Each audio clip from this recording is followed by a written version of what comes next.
Hello brilliants. अभी हम कर रहे हैं 6th क्लास के लिए NCERT math chapter number 5 understanding elementary shapes.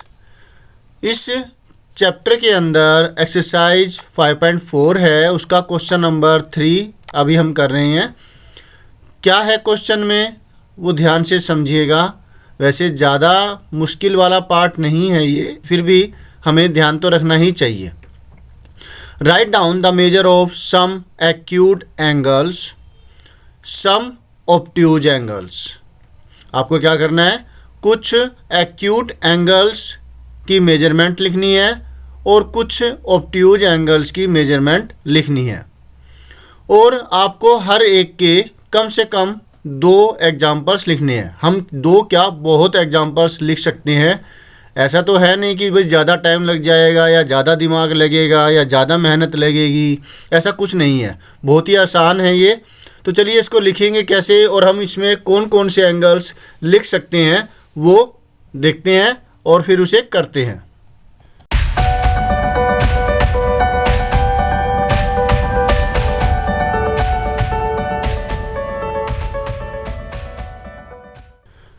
पहले आपको ये बात समझ लेनी चाहिए कि एक्यूट एंगल्स होते कौन से हैं। एक्यूट एंगल हम मान लेते हैं कि चलो मानते क्या, यही लिख देते हैं एक्यूट एंगल।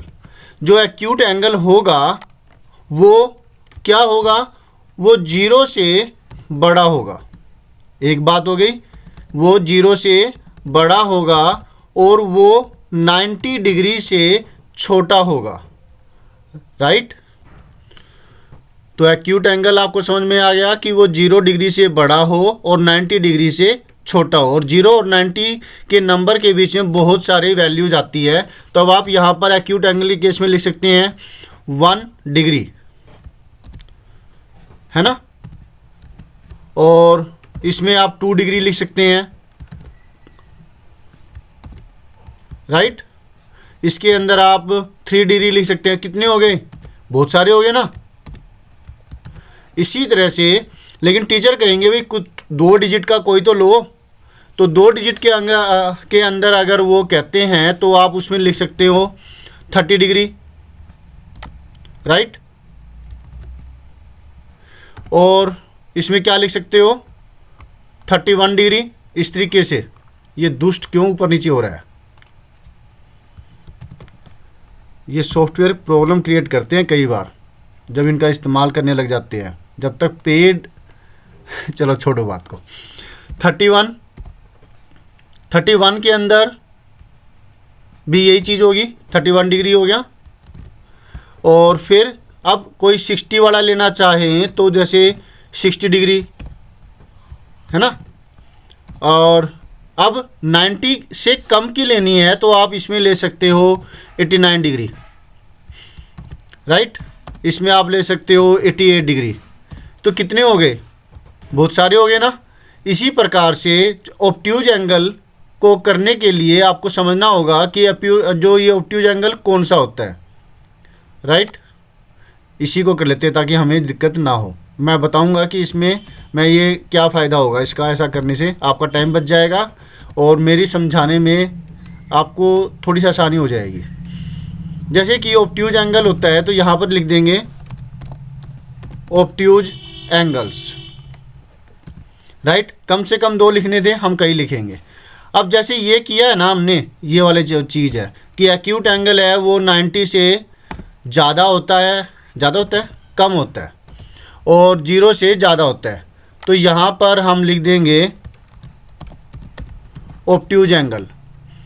ऑब्ट्यूज एंगल की कंडीशन है कि वो 180 डिग्री से कम होगा और वो 90 डिग्री से ज़्यादा होगा, राइट। यहाँ पर ये कंडीशन हो जाती है ऑब्ट्यूज एंगल की। 90 डिग्री वाले तो राइट एंगल हो गया, ये स्ट्रेट एंगल है और ये 0 एंगल है। तो ऑब्ट्यूज एंगल राइट एंगल और स्ट्रेट एंगल के बीच की वैल्यू होगी। अब वो बनाने के लिए हमें क्या करना होगा, 1 की जगह हम 91 कर सकते हैं, यहाँ पर हम 102 कर सकते हैं, यहाँ पर हम 123 कर सकते हैं। इसमें 1 लगा देंगे सिर्फ, इसमें भी 1 लगा देंगे, राइट। तो हो गया ना ये 189 नहीं, इसलिए इसको 109 कर देते हैं। इसी तरीके से इसको 138 डिग्री कर दिया, तो हो गया ना ये ऑब्ट्यूज एंगल्स। समझ में आया आपको? ऑब्ट्यूज एंगल ये सारे के सारे एंगल्स 90 से ज़्यादा है लेकिन 180 से कम है। तो होप सो आपको अच्छे से समझ में आ गए होंगे।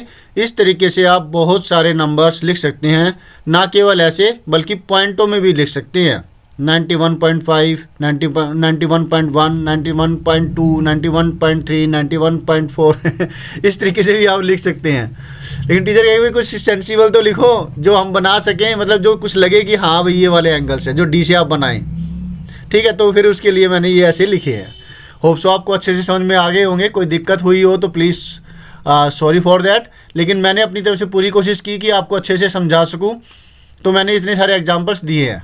ठीक है, दुष्ट है ये, मानता नहीं है, तो इसको एक साथ व्यू में आपको यहाँ कर देता हूँ।